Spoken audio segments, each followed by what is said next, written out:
Hello, everybody. My name is Ashley Valenzuela, creator of the Raspy Dispatcher and a 911 dispatcher out here in California. And we are moving right along talking about the application process when applying to be a 911 dispatcher. And in this video, we're dedicated to talking about backgrounds, which is arguably the longest part of the entire process of applying to be a 911 dispatcher.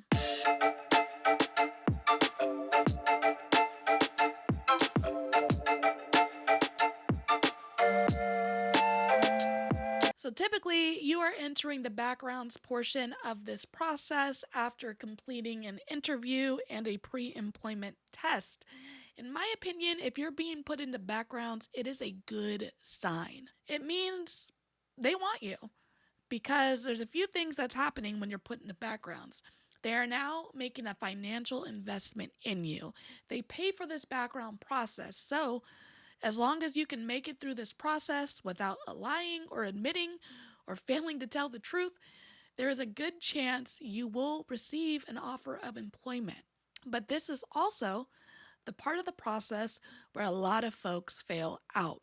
And the kicker is you're not going to be told why you failed out of the background process. The best way to ensure your completion of the background process is to avoid any deliberate misstatements or omissions. The background process typically begins with meeting your background investigator, either virtually or in person. They will ask you to fill out and submit a PHS, that's Paul Henry Sam, a personal history statement.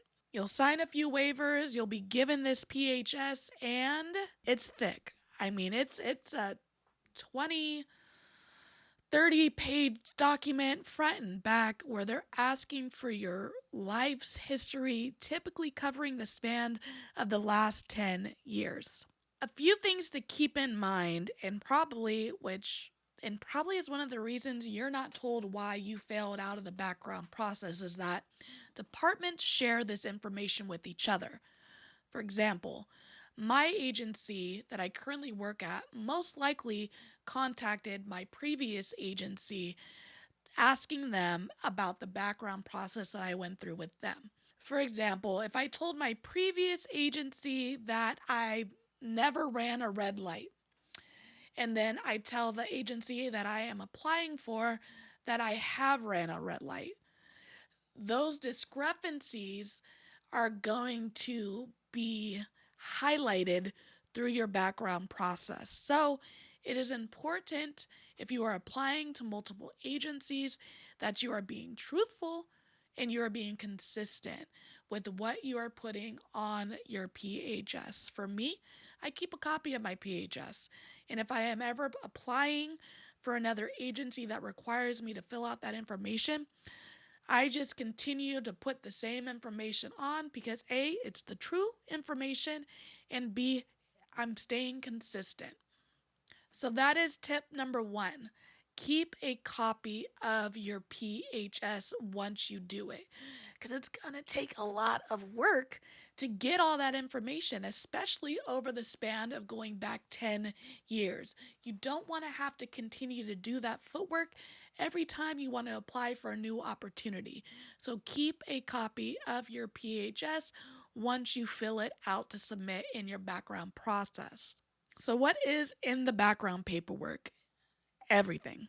I mean, everything that you have done, lived, educated yourself on in the last 10 years is going to be asked in this paperwork. It includes, but not limited to, employment, residency, your relationships, your family, your education, your criminal history, your drug history, and so much more. On my first backgrounds, the paperwork asked me to have my neighbors' contact information.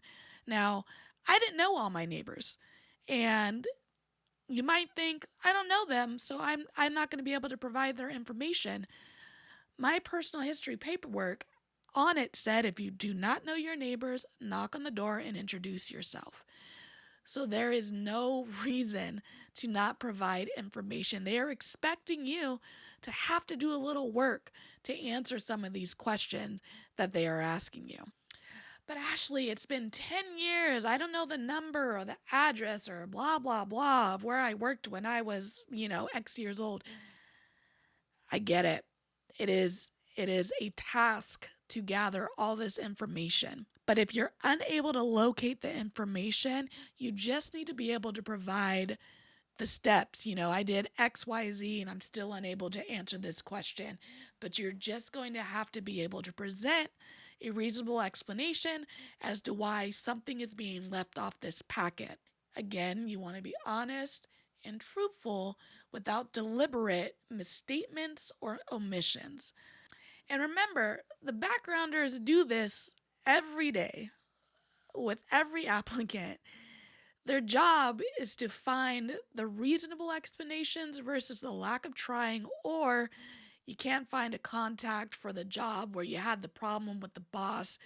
They're looking for those things, and it's their job to investigate those things. So if you say you can't find the contact information and they pop in a Google search and the information pops up, they are going to question as to why you didn't do that step to find the information, or are you intentionally leaving out that information for some other reason?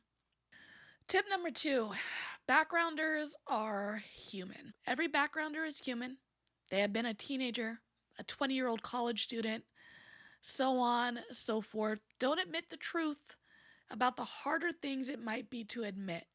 Just be consistent and honest. You're going to be providing a lot of information about yourself, your loved ones, your past relationships, your current relationships, and the backgrounder can and will reach out to anyone that is placed in this paperwork. Additionally, they're going to ask you to come up with some names and references outside of the names that you've already put down on this paper. So start thinking about that, who you would want outside of your family, someone you've lived with, someone you had a relationship. Who are other people that would attest to you being an honest and decent individual?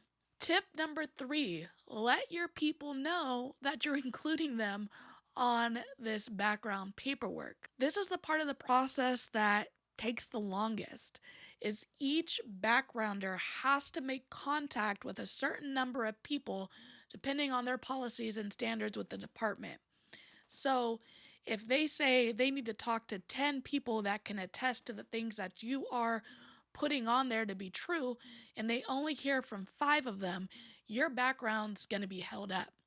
So the best thing to do is to let the folks who you put on this paperwork, who the backgrounder has said, I'm going to reach out to these people, and they typically send them a questionnaire or they have a live phone call with them.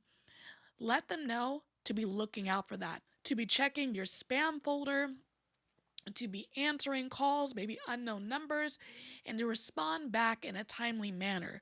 Because simply, if they can't get enough people to respond, they're gonna A, hold up your process, or B, wonder why people are not responding about you. And the quicker the backgrounder is able to make contact with the folks on your personal history statement, the faster you're gonna move through this process. So that is the background process. It is the longest part of the process. It is also the part of the process after the critical test or the pre-employment test that people fail out of. And it is typically the deliberate misstatements or omissions that cause people to be eliminated at this step of the process. So be honest, do your best to answer the questions, be truthful about any hesitations you have to provide any contact information, and you do all this to the best of your knowledge and you will be just fine. And that is it. That is my explanation for the backgrounds process of applying to become a 911 dispatcher. If you did find any of this information to be helpful, don't forget to hit subscribe and like this video. If there is a question that I didn't cover, please leave it in the comments and I will, to the best of my knowledge, do the best that I can to answer it. Every agency is different. This is just generally the process that you may come across when applying to become a 911 dispatcher.